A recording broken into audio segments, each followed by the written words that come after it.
Hey guys, tonight we begin with a topic a little less philosophical and a lot more megalomaniacal: Napoleon's quest for world domination. Yes, even in a world where empire building was the ultimate flex and conquest was considered a legitimate hobby, one man's ambition burned brighter than all the rest. And let me tell you, some of his victories were legendary, some of his defeats were catastrophic, all of them were deeply Napoleonic. So before you get comfortable, take a moment to like the video and subscribe, but only if you genuinely enjoy what I do here, and let me know in the comments where you're tuning in from and what time it is for you. It's always fascinating to see who's joining us from around the world. Now dim the lights, maybe turn on a fan for that soft background hum, and let's ease into tonight's journey together. In a world where most emperors looked satisfied with their kingdoms and settled for regional power, global conquest was a rare obsession, dangerous, intoxicating, and utterly impossible, just like every good Napoleonic decision. This short Corsican artillery officer was a brilliant tactician who believed he could reshape the entire world in his image. Tonight, we're starting a two-part journey into one of history's most fascinating questions. Why did Napoleon Bonaparte fail to conquer the world? This isn't just about military battles or political strategies. It's about human nature, the limits of power, and what happens when unstoppable ambition meets immovable reality. Over the next 2 hours, we'll walk through Napoleon's incredible rise from nobody to emperor, examine his brilliant early victories, and then dive deep into the fatal mistakes that brought down his empire. In Part 2, we'll explore his final campaigns, the psychology of his downfall, and what his story teaches us about power and ambition. But first, let me set the stage for you. It's 1769, and on the island of Corsica, a baby is born who will grow up to terrorize kings, redraw the map of Europe, and come closer to world domination than anyone in history.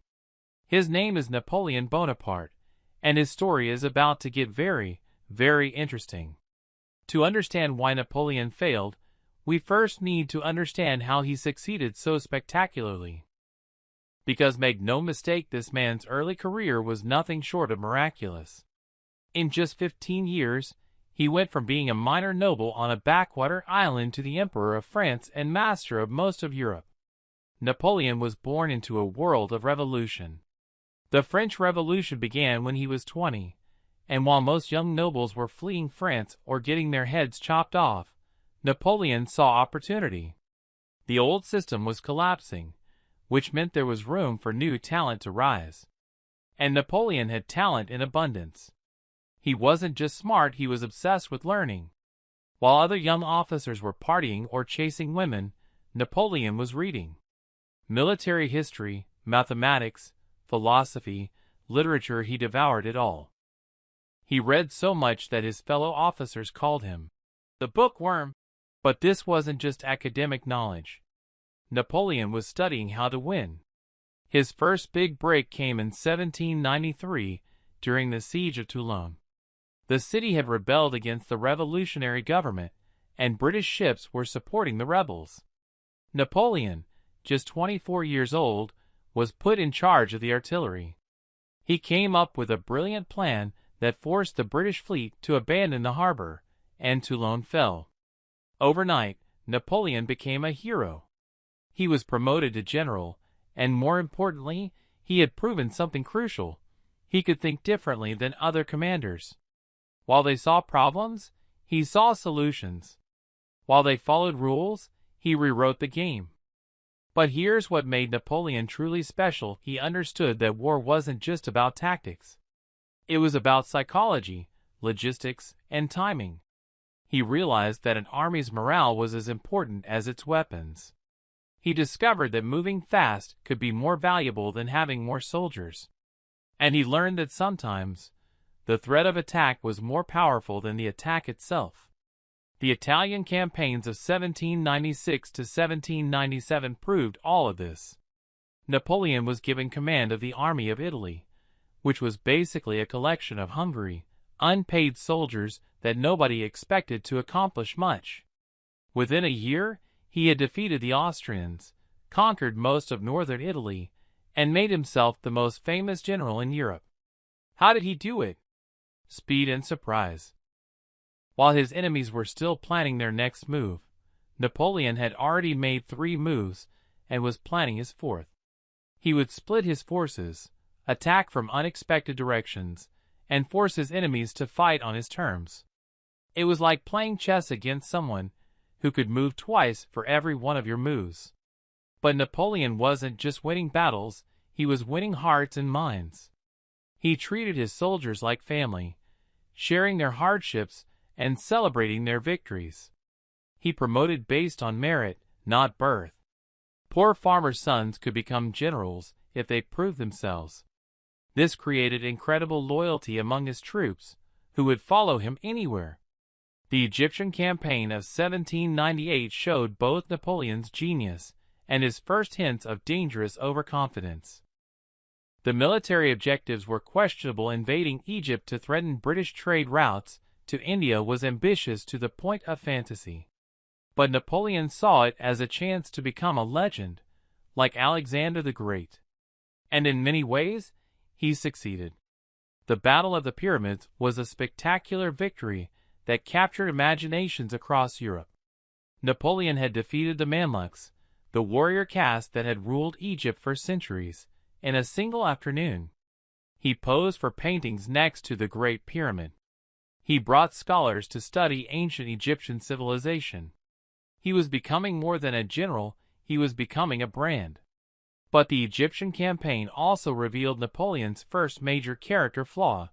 He was a master of spin. When his fleet was destroyed by the British at the Battle of the Nile, trapping his army in Egypt, Napoleon simply didn't talk about it. When plague struck his forces, he visited the sick personally for propaganda purposes. When the campaign ultimately failed, he abandoned his army and sailed back to France, spinning the whole thing as a glorious adventure. This ability to control the narrative would serve Napoleon well, but it also meant he started believing his own propaganda. He began to think he was truly invincible, that he could overcome any obstacle through sheer force of will. This confidence would drive his greatest victories and his most catastrophic defeats. When Napoleon returned to France in 1799, the country was in chaos. The Directory, the government that had replaced the revolutionary radicals, was weak and corrupt. France was losing wars, the economy was struggling, and people were tired of constant political upheaval. They wanted stability, and Napoleon promised to deliver it. The coup of 18 Brumaire was Napoleon's masterpiece of political manipulation. He convinced key politicians that he was just a sword for hire, a general who would serve the Republic faithfully. Behind the scenes, he was planning to take control for himself. On November 9, 1799, Napoleon became first consul of France, officially sharing power with 2 others, but really holding all the important cards. What happened next was remarkable. Napoleon didn't just seize power, he made it work. He created the Napoleonic Code, a legal system that balanced revolutionary ideals with practical governance. He rebuilt the economy, reformed education, and made peace with the Catholic Church. For the first time in a decade, France was stable and prosperous. But Napoleon wasn't content with being just another successful ruler. He wanted to be great, and greatness required conquest. The War of the Second Coalition gave him his chance. Austria and Russia had formed an alliance against France, confident they could defeat the new government. They were about to learn how wrong they were. The Battle of Marengo in 1800 almost ended Napoleon's career before it really began. The Austrians caught him off guard and nearly defeated his army. Napoleon was actually preparing to retreat when his reserves arrived and turned the battle around. Victory was snatched from the jaws of defeat, but Napoleon learned an important lesson. He wasn't invincible. He could be surprised, he could make mistakes, and he could lose. Unfortunately, Napoleon learned the wrong lesson from Marengo. Instead of becoming more cautious, he became more convinced that destiny was on his side. He started to believe that even when things went wrong, somehow, he would always find a way to win. This belief would drive him to take bigger and bigger risks, until eventually his luck ran out. The Treaty of Amiens in 1802 gave Napoleon a chance to consolidate his gains and focus on domestic reforms. For a brief moment, it looked like he might be satisfied with ruling France and its immediate neighbors. But peace made Napoleon restless. He thrived on conflict, on the challenge of overcoming impossible odds. Peaceful administration bored him. So when war broke out again in 1803, Napoleon was ready. But this time, his ambitions had grown. He wasn't just fighting to defend France or even to expand its borders. He was fighting to reshape Europe according to his vision. He wanted to create a new world order with himself at the center. The campaign of 1805 was Napoleon at his absolute peak. Facing a coalition of Britain, Austria, and Russia, he executed one of the most brilliant strategic maneuvers in military history. While his enemies expected him to wait for their attack, Napoleon marched his army across Europe and surrounded an entire Austrian army at Ulm before they even knew he was coming. But the masterpiece was still to come. At Austerlitz on December 2, 1805, Napoleon faced the combined armies of Austria and Russia, commanded by their emperors personally. He was outnumbered, fighting on ground chosen by his enemies, against opponents who had been planning this battle for months. By all conventional wisdom, he should have lost. Instead, Napoleon won the most decisive victory of his career. He pretended to be weak, luring the Allies into attacking his right flank. When they committed their reserves to what they thought was a winning attack, Napoleon struck their weakened center with his hidden reserves. The Allied army disintegrated, and two emperors fled the battlefield. Austerlitz made Napoleon the master of Europe. Austria signed a humiliating peace treaty. The Holy Roman Empire, which had existed for over 1,000 years, was dissolved. German princes begged to join Napoleon's new Confederation of the Rhine. Kings who had ruled by divine right were now taking orders from a Corsican artillery officer. But here's where Napoleon's story takes a dark turn. Success went to his head. He started making decisions based on ego rather than strategy. He began to believe that he could reshape not just borders, but human nature itself. He thought that his will was so strong, his vision so clear, that he could force the entire world to accept his version of how things should be. In 1806, Napoleon made himself Emperor of the French. The ceremony was designed to show that he was equal to any king in Europe. He even took the crown from the Pope's hands and placed it on his own head, symbolically showing that his authority came from himself, not from God or tradition. The message was clear. Napoleon wasn't just another ruler. He was a new kind of leader, one who made his own rules and answered to no one. This attitude would drive his greatest victories and his most catastrophic failures. Because while Napoleon could crown himself emperor, he couldn't crown himself ruler of the world. That would require convincing everyone else to accept his authority, and that was a much harder task. Chapter 3: The Continental System Economic Warfare. After Austerlitz, Napoleon controlled most of Europe, but he still faced one major enemy: Britain. The British had the strongest navy in the world, which meant Napoleon couldn't invade their islands directly. So he came up with a different plan. He would destroy Britain economically. The Continental System was Napoleon's attempt to strangle British trade. He would ban all European countries from trading with Britain. Without access to European markets, British goods would pile up in warehouses, British factories would close, and the British economy would collapse. It was economic warfare on a scale never before attempted. On paper, the plan made sense. Britain's economy depended on trade with Europe. Cut off that trade, and Britain would be forced to make peace. Napoleon had the power to enforce such a blockade. He controlled the ports from Spain to Poland. What could go wrong? Everything, as it turned out. The continental system was based on a fundamental misunderstanding of how economics works. Napoleon thought he could command trade like he commanded armies, but markets don't follow military orders. When governments ban profitable trade, merchants find ways around the bans. Smuggling became a continent-wide industry almost overnight. British goods entered Europe through neutral countries, hidden in false-bottomed wagons, or carried by corrupt officials who had been bribed to look the other way. The harder Napoleon tried to enforce the blockade, the more creative smugglers became. But the real problem with the continental system wasn't smuggling, it was that the blockade hurt Napoleon's allies more than it hurt Britain.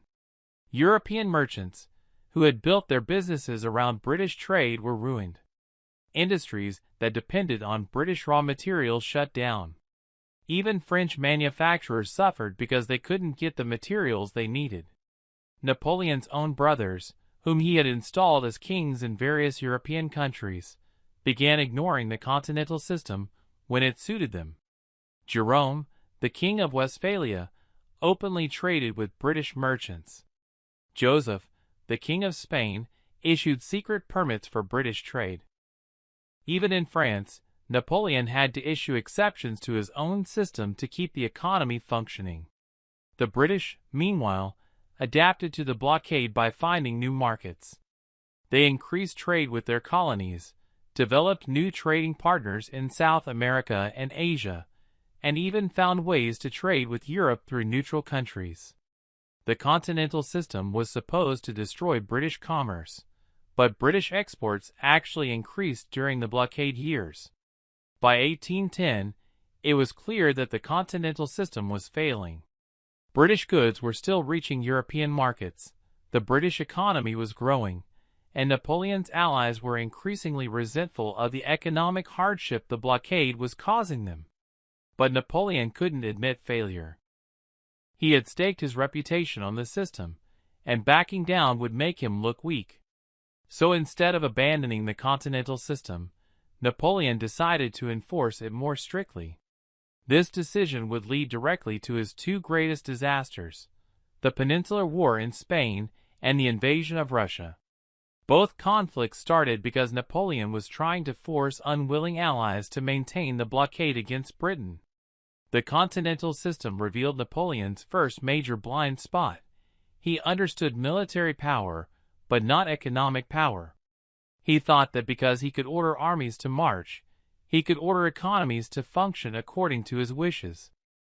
But economies are made up of millions of individual decisions by people trying to improve their own lives, and those decisions can't be controlled by military force. This would be a recurring theme in Napoleon's failures. He was brilliant at the things that could be controlled by superior organization and willpower: military campaigns, administrative reforms, legal codes. But he struggled with the things that emerged from complex human interactions: economic systems, national identities, cultural traditions. The continental system was Napoleon's first attempt to reshape the world through force rather than persuasion. It failed because it ignored the fundamental principle that sustainable power requires consent. You can force people to obey temporarily, but you can't force them to cooperate permanently. And the continental system required cooperation from millions of people across Europe. If the continental system was Napoleon's first major strategic mistake, the Peninsular War was his first major military disaster. What started as a simple operation to replace an unreliable ally turned into a 7-year nightmare that drained France's resources and revealed the limits of conventional military power. The Spanish royal family was a mess. King Charles IV was weak and unpopular, his son Ferdinand was plotting against him, and the real power was held by Manuel Godoy, the Queen's alleged lover and the King's chief minister. Napoleon saw an opportunity to install a more reliable ruler, his brother Joseph, who would faithfully maintain the continental system. The plan seemed foolproof. Napoleon lured the Spanish royal family to France, forced them to abdicate, and declared his brother Joseph the new king of Spain. Spanish resistance would be minimal, Napoleon thought, because the old royal family was so unpopular. He expected the Spanish people to welcome French rule as an improvement over the corrupt Bourbon monarchy. Napoleon could not have been more wrong. On May 2, 1808, the people of Madrid rose in revolt against French occupation. The uprising was brutally suppressed, but it sparked a nationwide rebellion that would last for 6 years. What Napoleon had expected to be a simple political transition turned into a life-or-death struggle for Spanish independence. The Spanish War introduced Napoleon to a new kind of warfare, guerrilla fighting. Instead of facing him in open battle, where his superior tactics and training would give him the advantage, Spanish rebels fought from the shadows. They ambushed French patrols, sabotaged supply lines, and disappeared into the countryside before reinforcements could arrive. This wasn't warfare as Napoleon understood it. There were no clear battle lines, no decisive engagements, no enemy commanders to negotiate with. The entire Spanish population seemed to be the enemy, and you can't defeat an entire population with military tactics designed for fighting other armies. The British, seeing an opportunity to strike back at Napoleon, sent an army to Portugal under the command of Arthur Wellesley, later the Duke of Wellington. This gave the Spanish rebels professional military support and a safe base of operations. Now Napoleon wasn't just fighting Spanish guerrillas, he was fighting a conventional British army backed by an entire hostile population. Napoleon tried to solve the Spanish problem, the way he solved all his problems, by applying more force. He sent more troops, appointed more generals, and issued harsher penalties for resistance. By 1810, there were over 300,000 French soldiers in Spain, more than Napoleon had used to conquer most of the rest of Europe combined. But more force just made the problem worse. The larger the French army in Spain became, the more supply lines needed to be protected, the more territory needed to be occupied, and the more targets the guerrillas had to attack. It was like trying to hold water in your hands. The tighter you squeeze, the more it slips through your fingers. The Spanish War also revealed another of Napoleon's blind spots. He didn't understand nationalism. He thought that people's loyalty was to their rulers, not to their countries. Replace the ruler, and the people would accept the new government. But Spain was different. The Spanish people weren't just fighting for King Ferdinand, they were fighting for Spain itself. This was something new in European warfare. Previous conflicts had been fought between kings and their armies, with ordinary people as passive observers. But in Spain, ordinary people were the fighters. Peasants, shopkeepers, priests, and women took up arms against the most powerful army in the world. They were fighting not for political power or economic gain, but for the right to remain Spanish. Napoleon never understood this. He kept trying to make the Spanish War make sense according to his usual rules. He looked for enemy commanders to defeat, enemy armies to destroy, enemy capitals to occupy. But the real enemy was the idea that Spain belonged to the Spanish people, not to whoever happened to be strong enough to conquer it. The economic cost of the Spanish War was enormous. France was spending millions of francs every month to maintain an army that wasn't winning any decisive victories. The human cost was even worse. French casualties in Spain numbered in the hundreds of thousands, not from great battles, but from constant skirmishes, ambushes, and raids. But perhaps the worst cost was psychological. The Spanish War shattered the myth of Napoleon's invincibility. For the first time, people across Europe saw that the French army could be defeated, that Napoleon's methods had limits, that resistance was possible. This would encourage other countries to stand up to French domination when the opportunity came. By 1811, it was clear that the Spanish War was a disaster that couldn't be won with conventional methods. Napoleon had 3 choices. He could commit even more resources to Spain, he could negotiate a phase-saving withdrawal, or he could accept that some problems couldn't be solved by military force. Characteristically, he chose a fourth option. He decided to ignore Spain and start a new war with Russia. The Spanish War was still raging when Napoleon launched his invasion of Russia in 1812. This meant that France was fighting two major conflicts simultaneously, with no hope of concentrating its forces for either one. It was a strategic disaster that would contribute directly to Napoleon's downfall. By 1812, Napoleon had been at war almost continuously for 20 years. He had conquered most of Europe, defeated every major power except Britain, and established himself as the master of the continent. Any rational person would have used this position to consolidate power and enjoy the fruits of victory. Napoleon, however, was not rational in the conventional sense. The conflict with Russia began, like so many of Napoleon's wars, over the continental system. Tsar Alexander I had initially agreed to ban British trade, but the economic hardship this caused in Russia was severe. Russian nobles, whose wealth depended on exporting grain and timber to Britain, pressured the Tsar to resume trade. By 1810, Russia was openly violating the continental system. Napoleon saw this as a direct challenge to his authority. If Russia could ignore the continental system, other countries might follow. The entire foundation of his anti-British strategy would collapse. He demanded that Alexander enforce the blockade strictly, but the Tsar refused.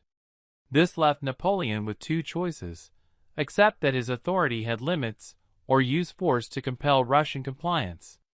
Napoleon chose force, but this decision revealed how much his judgment had deteriorated since his early campaigns. The young Napoleon, who had conquered Italy and Egypt, had been calculating and pragmatic.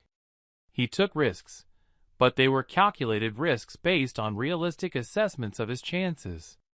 The Napoleon of 1812 was different. He had started believing his own propaganda about being invincible. The Grande Armée that assembled for the Russian campaign was the largest army ever put together up to that point, over 600,000 men from across Europe. It included French, German, Italian, Polish, and Dutch soldiers. It was multinational, multilingual, and massive beyond anything Europe had ever seen. Napoleon called it the Army of 20 Nations. But size isn't everything in warfare, and the Grande Armée had serious problems that Napoleon chose to ignore. Many of the soldiers weren't French and had questionable loyalty to Napoleon personally. The supply system was stretched to its limits trying to feed such a massive force. The different national contingents had different training, equipment, and languages, making coordination difficult. Most importantly, Napoleon was preparing to fight a completely different kind of war than anything he had experienced before. Russia wasn't like Austria or Prussia, countries with defined borders, established governments, and conventional armies. Russia was vast, sparsely populated, and defended by people who were willing to retreat indefinitely rather than face defeat. The Russian strategy was simple but brilliant: avoid major battles, retreat deeper into the country, and let the Russian winter and the enormous distances do the fighting. This strategy, known as defense in depth, turned Russia's apparent weakness, its vast size, into its greatest strength. Every mile Napoleon advanced would stretch his supply lines and exhaust his forces. Napoleon knew about this strategy. It's not like the Russians were keeping it secret. But he convinced himself that he could force a decisive battle before winter set in. He thought that Alexander, like other European rulers, would eventually have to stand and fight to defend his capital and his throne. Napoleon was preparing to fight the war he wanted to fight, not the war the Russians were actually going to fight. The invasion began on June 24, 1812, when the Grande Armée crossed the Niemen River into Russian territory. Napoleon expected to defeat the Russian armies in a series of quick battles near the border, forcing Alexander to negotiate. Instead, the Russians retreated, destroying everything useful as they went. This was scorched earth warfare on a scale that Europe had never seen.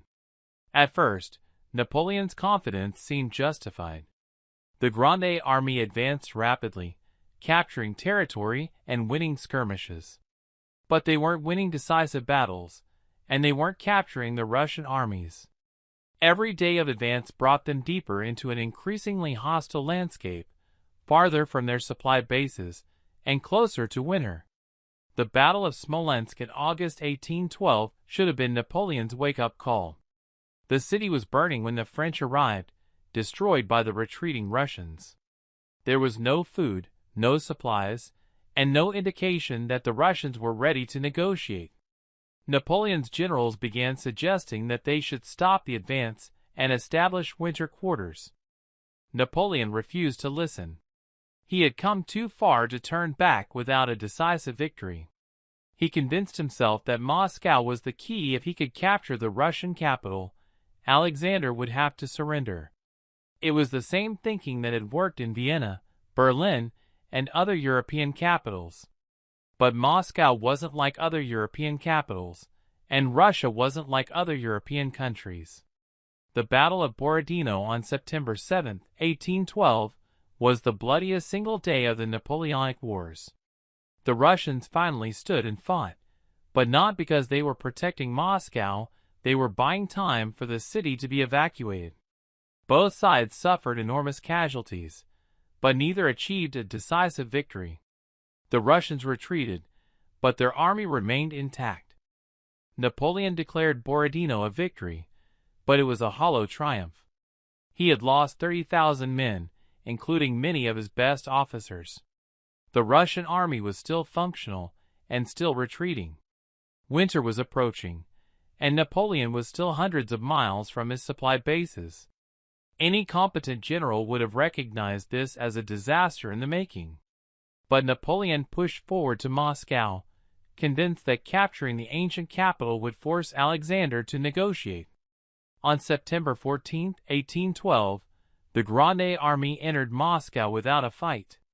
Napoleon expected to find a city full of supplies, warm quarters for his troops, and Russian negotiators ready to discuss peace terms.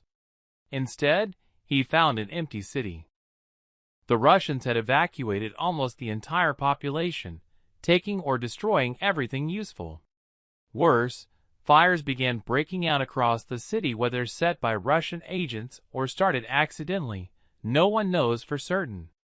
Within days, most of Moscow was in flames.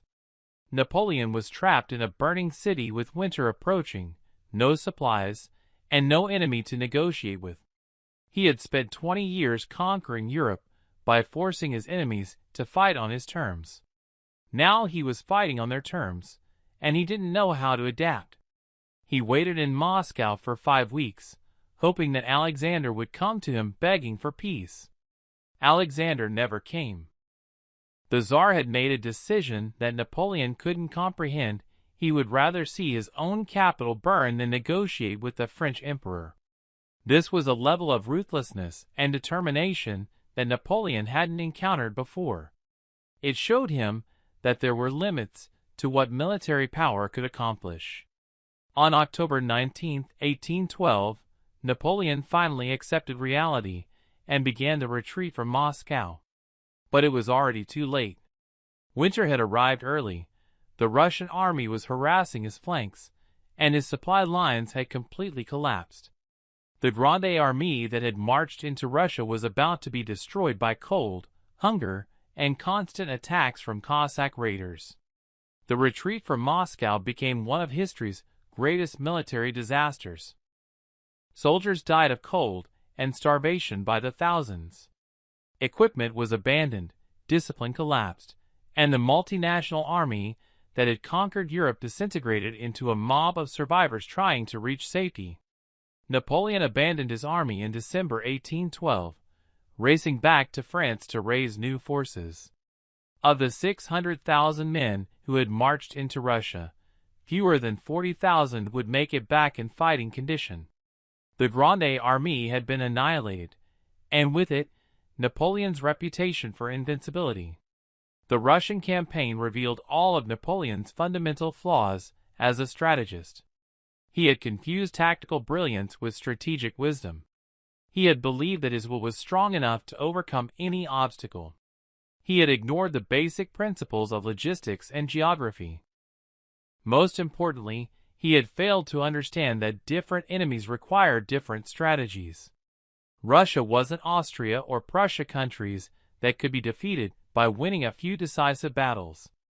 Russia was a continental empire where space itself was a weapon, where the government was willing to sacrifice anything rather than surrender, and where the people were prepared to endure any hardship rather than submit to foreign rule. Napoleon had spent his entire career studying how to win battles, but he had never learned how to win the kind of war that Russia was fighting.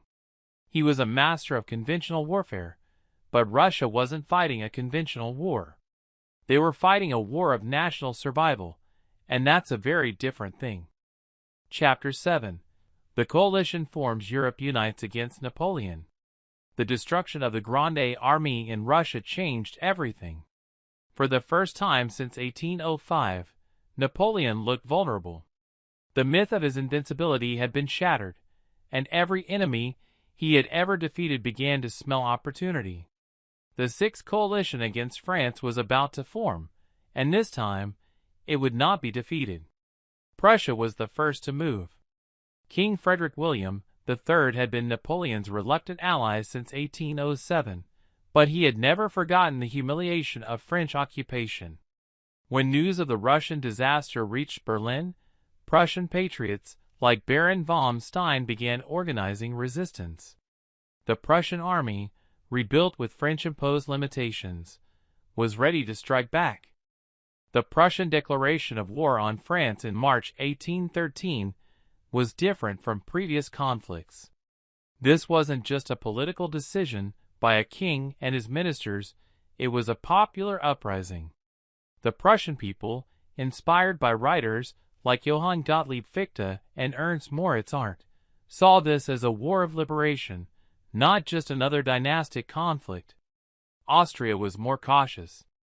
Emperor Francis was Napoleon's father-in-law, and Austria had been alternately allied with and against France for 20 years. But Austrian Chancellor Metternich was a master diplomat who understood that Napoleon's weakness was temporary. If Austria didn't act now, Napoleon would recover and return stronger than ever. The Austrian decision to join the coalition in August 1813 was the decisive moment. Now Napoleon faced not just Prussia and Russia, but Austria as well, the three great powers of Eastern Europe united against him. Even more significantly, they were coordinating their efforts, using Napoleon's own tactics against him. The coalition armies had learned from their previous defeats. Instead of fighting Napoleon on his terms, they avoided major battles when possible and concentrated on wearing down his forces through constant skirmishing. They used their superior numbers to attack French allies and isolated French detachments, forcing Napoleon to divide his forces to defend multiple fronts. Napoleon still had advantages. He was fighting on familiar ground, with shorter supply lines and the ability to move between his enemies. He still had the loyalty of most French soldiers, and he was still arguably the most talented general in Europe. But these advantages were being eroded by the sheer weight of the coalition against him. The Battle of Leipzig in October 1813, known as the Battle of the Nations, was the largest battle fought in Europe before World War I. Over 500,000 soldiers participated, representing nearly every European nationality. For 3 days, the fate of Napoleon's empire hung in the balance. Napoleon fought brilliantly at Leipzig, but brilliance wasn't enough. He was outnumbered 2-1, fighting on multiple fronts simultaneously, with allies who were beginning to defect to the coalition. On the third day of battle, Saxon troops fighting for Napoleon switched sides in the middle of the fighting, turning their guns on their former French allies. The retreat from Leipzig was almost as disastrous as the retreat from Moscow. Napoleon's army was broken, his German allies had abandoned him, and the coalition armies were advancing on all fronts. By the end of 1813, Napoleon had lost control of everything east of the Rhine River. The empire that had taken him 15 years to build was collapsing in months. Napoleon's first abdication in April 1814 should have ended his story. He was exiled to the island of Elba, given a small allowance, and allowed to keep the title of emperor of his tiny domain. The Bourbon monarchy was restored in France under Louis XVIII, and the Congress of Vienna began the work of redrawing the map of Europe. But Napoleon was constitutionally incapable of accepting defeat. On Elba, he plotted his return, keeping in touch with supporters in France and monitoring European politics. When he learned that the Congress of Vienna was deadlocked over the division of Poland and Saxony, he saw his chance. If the Allies were fighting among themselves, they might not unite quickly enough to stop him. On March 1, 1815, Napoleon landed on the French coast with fewer than 2,000 followers. What happened next was one of the most remarkable comebacks in political history. As he marched toward Paris, soldiers sent to arrest him instead joined his cause. Town after town opened their gates to welcome him back. Within 20 days, he was back in the Tuileries Palace, and Louis XVIII had fled to Belgium. The flight of the eagle, as Napoleon called it, showed that his hold on the French imagination was still powerful. Many people remembered the glory days of the empire, and were disappointed with the restored Bourbon monarchy. Napoleon represented something that Louis XVIII could never offer, the promise that France could once again be the master of Europe. But the 100 Days, as this period came to be known, also revealed how much had changed since 1805. Napoleon was no longer the young general who could inspire unlimited devotion. He was 45 years old, overweight, and suffering from various health problems. More importantly, he was no longer facing the divided, unprepared enemies of his early campaigns. The Seventh Coalition formed almost immediately upon news of Napoleon's return. Britain, Russia, Austria, and Prussia put aside their differences and committed to destroying Napoleon once and for all. This time, there would be no negotiation, no exile to a pleasant island. This time, it was total war. Napoleon knew he had to act quickly. The coalition armies were mobilizing, but they weren't yet concentrated.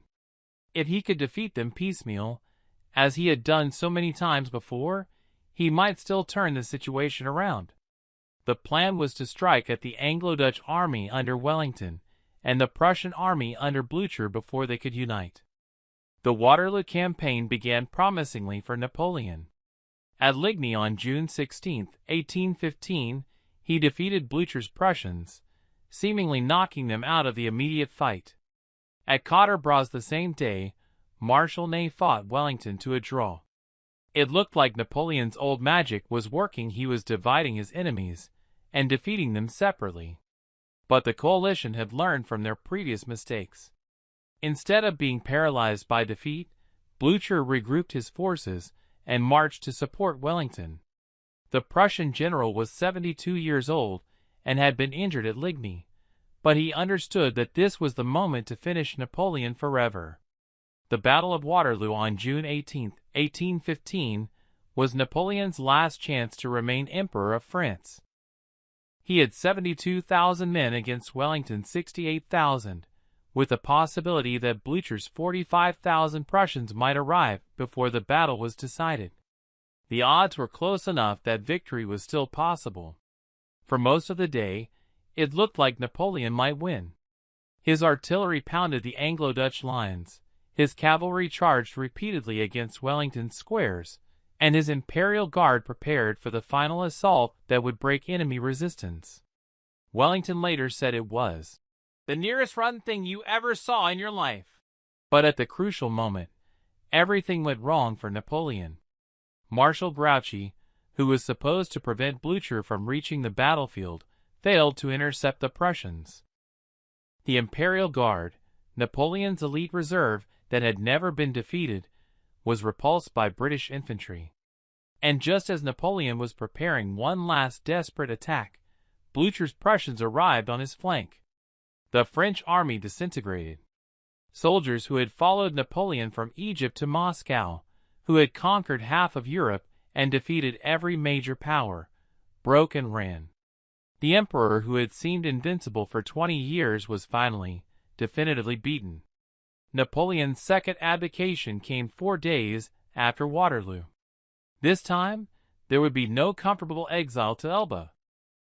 The British shipped him to St. Helena, a remote island in the South Atlantic, where he would spend the last 6 years of his life dictating his memoirs and arguing that he could have conquered the world if not for bad luck and incompetent subordinates. So why did Napoleon fail? We've covered the immediate causes: the continental system, the Spanish War, the Russian invasion, the formation of powerful coalitions against him. But these were symptoms of deeper problems. To understand Napoleon's ultimate failure, we need to look at the psychology behind his decisions. Napoleon's greatest strength was also his fatal weakness: his absolute confidence in his own abilities. This confidence had served him well in his early career, allowing him to take risks that more cautious generals would have avoided. But success fed his confidence until it became arrogance, and arrogance made him blind to his own limitations. By 1812, Napoleon had started to believe his own propaganda. He thought he was truly invincible, that destiny was on his side, that he could overcome any obstacle through sheer force of will. This wasn't rational confidence based on realistic assessment, it was magical thinking, the belief that wanting something badly enough could make it happen. This psychological shift explains many of Napoleon's later mistakes. A rational leader would have seen that the continental system was failing and found a different way to pressure Britain. A rational leader would have recognized that the Spanish War was unwinnable and negotiated a withdrawal. A rational leader would never have invaded Russia with winter approaching. But Napoleon wasn't thinking rationally by this point. He was thinking emotionally, making decisions based on what would preserve his image as an invincible conqueror rather than what would actually serve French interests. He had become a prisoner of his own mythology. This connects to another of Napoleon's psychological flaws: his inability to accept limits. Throughout his career, whenever someone told him something was impossible, he proved them wrong. He couldn't invade Britain directly, so he created the continental system. He couldn't defeat guerrillas in Spain, so he sent more troops. He couldn't force Russia to comply, so he invaded with the largest army in history. But some limits are real, and ignoring them doesn't make them go away. You can't control an economy like an army. You can't occupy a hostile population indefinitely. You can't fight the geography and climate of Russia and win. Napoleon's refusal to accept these limits led him to waste enormous resources on impossible goals. There's also the question of Napoleon's relationship with power. He often said that he fought his wars to bring peace and stability to Europe, but his actions suggest otherwise. Every time he achieved a position where he could have consolidated his gains and focused on governing, he instead looked for new territories to conquer. This suggests that Napoleon was addicted to the process of conquest itself. He thrived on the challenge of overcoming impossible odds, of proving that he was superior to every other leader in Europe. Peaceful administration bored him. He needed the excitement of warfare, the validation of victory, the proof that he was still the greatest general who ever lived. But conquest is a dangerous addiction because it requires constant escalation. Each victory has to be bigger than the last to provide the same psychological satisfaction. Eventually, you reach a point where the only victory that matters is total victory, conquering everyone, everywhere, forever. And that's impossible. Napoleon's personality also made it difficult for him to delegate effectively. He was a micromanager who insisted on making every important decision personally. This worked when he was commanding a single army, but it became a fatal weakness when he was trying to run a continental empire. While Napoleon was personally leading the invasion of Russia, the Spanish War was being managed by generals who couldn't make strategic decisions without his approval. While he was fighting in Germany in 1813, French forces in Spain were losing ground because they couldn't adapt to changing circumstances without orders from Paris. This over-centralization of command meant that Napoleon's empire was only as strong as Napoleon himself. When he was at his peak, the system worked brilliantly. But as he aged, as he made more mistakes, as he became more isolated from reality, the entire structure began to crumble. Finally, there's the question of Napoleon's understanding of human nature. He was brilliant at understanding individual psychology. He knew how to inspire loyalty, how to reward merit, how to punish disloyalty. But he never understood collective psychology, the way that groups of people develop shared identities and common purposes. Napoleon thought that people's loyalty was transactional. Treat them well, give them opportunities for advancement, and they'll serve you faithfully. He didn't understand that many people have loyalties that can't be bought, loyalty to their religion, their culture, their homeland, their concept of justice. This blind spot explains why Napoleon was constantly surprised by resistance movements. He couldn't understand why Spanish peasants would fight against French rule when the French were bringing better administration, religious tolerance, and economic opportunities. He couldn't understand why German intellectuals opposed him when he was liberating them from feudalism and absolute monarchy. From Napoleon's perspective, he was bringing the benefits of modern civilization to backward countries. From their perspective, he was destroying everything that made their lives meaningful. This disconnect between Napoleon's intentions and other people's perceptions was a constant source of conflict throughout his career. Napoleon's failure wasn't just a personal tragedy, it was proof of something more fundamental about the nature of power and human society. His career demonstrated that world conquest isn't just difficult or impractical. It's actually impossible, and understanding why helps explain not just Napoleon's failure, but the failure of every would-be world conqueror throughout history. The first problem with world conquest is logistical.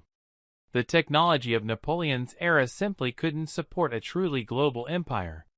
Communications moved at the speed of horses, supply lines stretched across thousands of miles, and controlling distant territories required enormous numbers of troops and administrators. Even Napoleon's European empire was straining these limits. It took weeks for messages to travel from Paris to Madrid or Warsaw. Local commanders had to make crucial decisions without guidance from the center. Rebellions could rage for months before news even reached Napoleon, let alone before he could respond. But logistics isn't the only problem, it's not even the main problem. The real barrier to world conquest is human psychology. People naturally resist being ruled by outsiders, especially when those outsiders don't share their language, religion, or cultural values. This resistance isn't just political, it's deeply emotional. When foreign armies occupy your homeland, they're not just threatening your government. They're threatening your identity, your way of life, everything that makes you who you are. That's why occupied populations will endure enormous hardships to throw off foreign rule, even when that rule is objectively better than what came before. Napoleon learned this lesson the hard way in Spain, but he never fully understood its implications. He kept thinking that resistance was a temporary problem that could be solved with better administration or more generous treatment of local populations. He didn't realize that the resistance was existential. It would continue as long as French rule continued, regardless of how benevolent that rule might be. This connects to a broader principle about power. Sustainable authority requires consent. You can force people to obey temporarily through superior military strength, but you can't force them to accept your authority permanently. Real power, the kind that lasts, has to be based on some form of agreement between rulers and ruled. European monarchs understood this principle, even if they didn't always articulate it clearly. They ruled by divine right, but that right was only meaningful if their subjects believed in it. They maintained elaborate courts and ceremonies not just for show, but to reinforce the idea that their authority was legitimate and natural. Napoleon tried to create legitimacy through success. If he kept winning battles and expanding the empire, people would eventually accept his authority as a fact of life. But this approach was fundamentally flawed because it made his authority dependent on continuous success. And continuous success is impossible. Every empire eventually faces setbacks, makes mistakes, suffers defeats. When your authority is based solely on your ability to win, those inevitable failures become existential threats. Napoleon's empire collapsed so quickly after 1812 because it had no foundation other than Napoleon's military genius, and once that genius failed, nothing was left. 58:25. There's also an economic dimension to the impossibility of world conquest. Empires are expensive to maintain. The larger they become, the more resources they require for administration, defense, and internal security. Eventually, you reach a point where the costs of maintaining the empire exceed the benefits it provides. 58:50.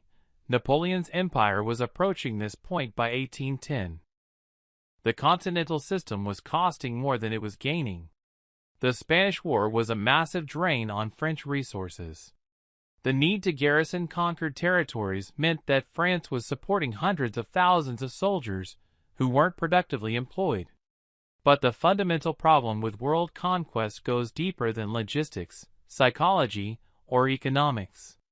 It's about the nature of human diversity itself. The world contains thousands of different cultures, languages, religions, and ways of life. Any attempt to impose a single system on all of them will inevitably create conflict. Napoleon's vision of a unified Europe under French leadership wasn't necessarily wrong. Many of his ideas about law, administration, and individual rights were genuinely progressive. But his method of imposing these ideas through military conquest guaranteed that they would be rejected, regardless of their merits. This is the tragic irony of Napoleon's career. Many of his goals were admirable: ending feudalism, promoting merit over birth, creating efficient legal and administrative systems, spreading the ideals of the Enlightenment. But his methods made these goals impossible to achieve. You can't spread freedom through conquest. You can't create unity through domination. Napoleon's failure proves that lasting change has to come from within societies, not be imposed from outside. The countries that successfully adopted Napoleonic reforms did so voluntarily, adapting his ideas to their own circumstances and values. The countries where reform was imposed by French bayonets rejected those same reforms as soon as French armies withdrew. This lesson remains relevant today. Every modern attempt at world domination, whether military, economic, or ideological, has failed for the same reasons that Napoleon failed. Human beings are too diverse, too proud, and too attached to their own ways of life to accept permanent subordination to any foreign power.